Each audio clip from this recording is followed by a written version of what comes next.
researcher, Persinger, and I believe at Laurentian University, that talked about this in the mid-90s in a paper he published, talking about exactly that all you would have to do is create a complex signal, broadcast it over a large area, create a certain level of dis-ease or anxiety in the population, and then do something as simple as run a normal radio or television broadcast, a press release, indicting some group or some event as the source of your ills.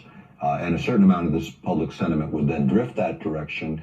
And as we all know in politics around the world, it doesn't take much to move an issue an awful long distance. This is a kind of technology that we're talking about here in this century.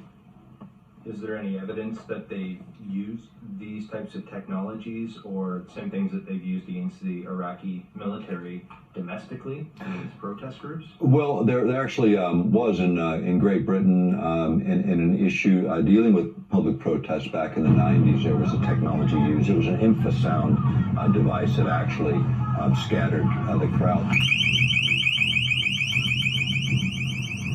Their new active denial system boasts a reach far beyond any other non-lethal system, about 7 football fields to give it some perspective. It can deter individuals on a military perimeter all the way up to a riotous crowd, all without permanent harm. It only penetrates 1/64 of an inch of your skin, goes very shallow into where your nerve receptors are, and there's no permanent injury caused by it. Very safe system. We built in some safety margins. Most described it as feeling like a hot oven or grill being opened up. Active denial technology uses radio frequency millimeter waves at a frequency of 95 gigahertz. Traveling at the speed of light, the millimeter wave directed energy engages the subject, penetrating the skin to a depth of only about 1/64 of an inch.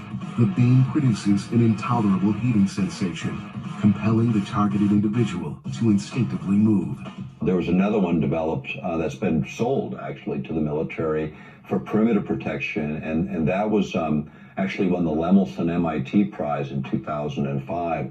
Woody Norris, who developed a method of acoustic heterodyning, where he could literally send a signal into a certain zone within an area or space where anyone walking in that zone would hear that proverbial voice in the head, but the person right next to him outside of that zone, outside of that target zone, wouldn't hear a thing. Hypersonic sound works by emitting 2 highly directional ultrasonic signals at frequencies too high for humans to hear.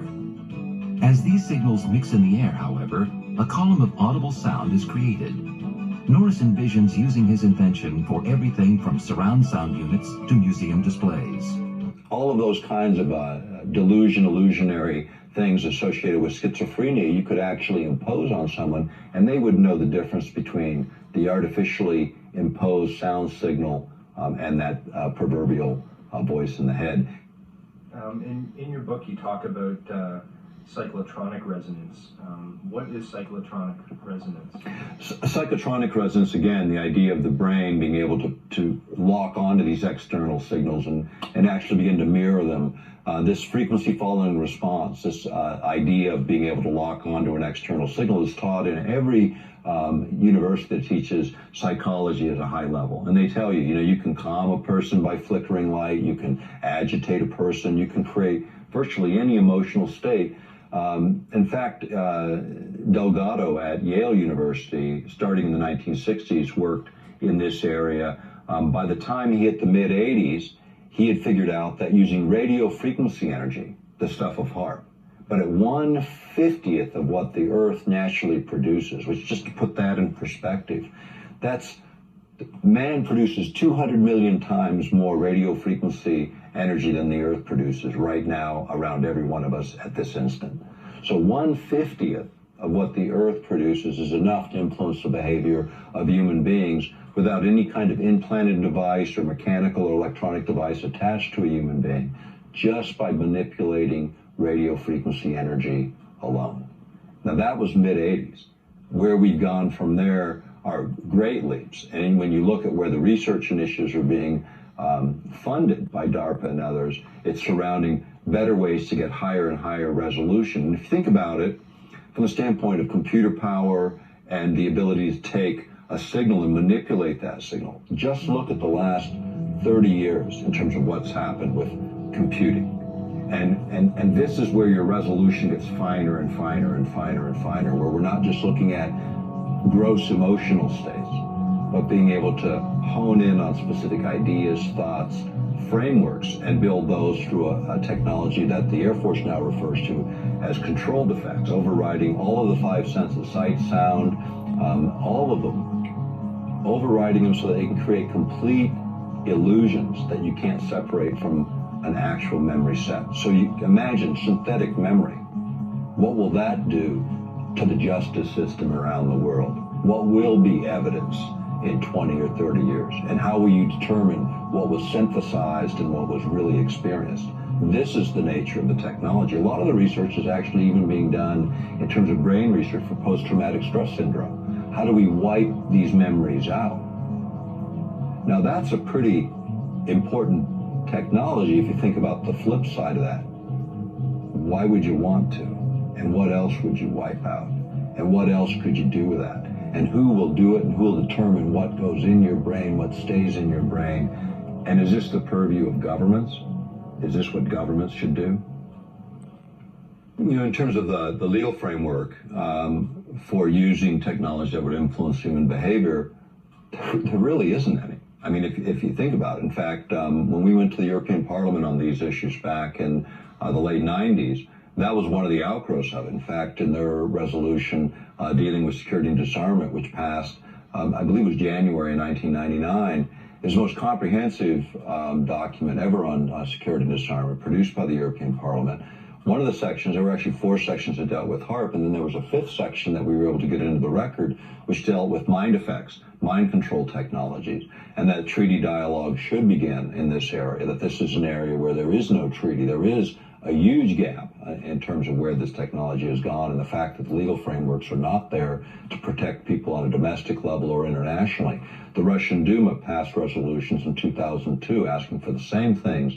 The fact is the temptation to use the technology. In fact, you can go back to the politics of the technology, go back to Zbigniew Brzezinski in his book Between Two Ages, and he talked about, quoting from a guy, J.F. Gordon MacDonald, a geophysicist at UCLA, and he said in that book that we would eventually get to the point where we could electronically stroke the ionosphere in just the right way to return a signal to the Earth that would change the behavior of people over huge geographic areas. This is what HARP can do today. That system can't deliver on that, but so can any other electromagnetic carrier. So you can target individuals or you can target masses of people and affect a huge segment of that population. Things like near field exposures to other signals might dampen it with some people, but on a large scale, the data shows 70, maybe as much as 80% of the population could be influenced by these external causes.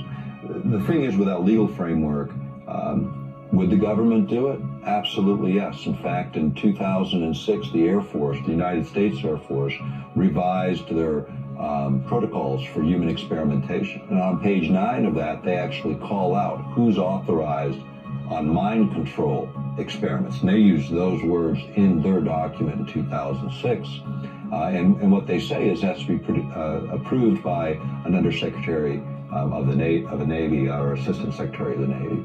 Someone at that level is the only one, and including issues that would bring about controversies in terms of the media have to be approved at that level. But this is in the current framework of Navy protocols. Experimentation goes on. The Air Force has requests for proposals out. DARPA has contracts that have been let. They all come together under one umbrella with the idea of affecting the human operator. What we learn about the human body and brain when it has weapons applications and the research is funded by the military, don't think it's being done for medical science. The military in our country doesn't fund medical research. That's somebody else, unless it has a specific weapons application or specific use within the Veterans Administration. And Veterans Administration is often used to test new ideas, to test new concepts. So our servicemen get the experiment of war and then get the experiment after the fact. Even in the MK Ultra releases of information in the 19s, from the 60s and the early 70s, over 4,000 men and women that they admit in the U.S. military were used as experimental subjects without fully informed consent Secretary of Energy O'Leary under the Clinton administration said over 500,000 Americans have been used in human experiments over 4 decades, mind control and other experiments, without their informed consent. 500,000 people they admit to, and no one's been put on trial for that.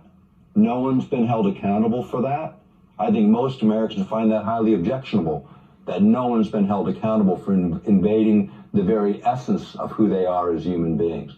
That's the problem. It's been going on 40 years, continues to today, under the guise of increased security for what? If you don't have freedom of thought foundationally, what the heck are we securing and for whom? When you talk about the Manchurian candidate kind of concept, you go back to the work of Esther Brooks, who started at Harvard's hypnotherapy labs.